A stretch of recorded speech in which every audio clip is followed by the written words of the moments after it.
Welcome back. The Auditor-General has found errors with the vote count at last year's general election were caused by ineffective processes and a lack of proper risk management. And he's warned that unless change is made, similar mistakes could occur again in the future. Political reporter Jamie Ensor has more. Every 3 years, Kiwis file into polling booths to give their 2 ticks, then wait for the votes to be counted.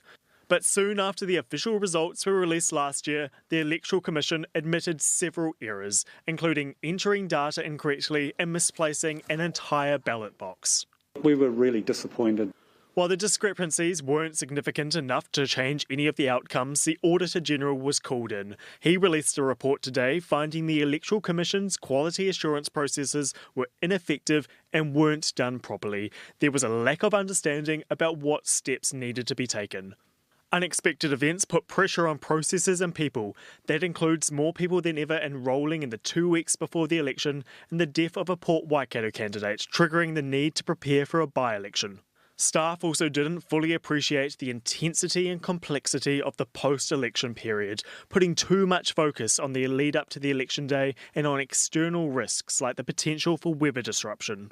When people are under pressure, mistakes are more likely to happen. We certainly weren't happy with the overall level of mistakes made in the count. Auditor-General John Ryan says that investment is needed in processes and systems to improve accuracy, and until then, our electoral processes remain vulnerable to the kind of human errors that we saw last year. He's made a number of recommendations, including reviewing those quality assurance checks. The Electoral Commission says that it's accepted them and work is now underway. We think it's really important that people have confidence in the electoral system. That's why we're focused on making these changes.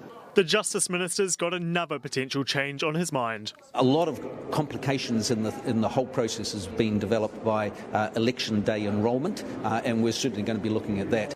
A lot to look at to make sure our elections are up to scratch. Jamie Ensor, Newshub.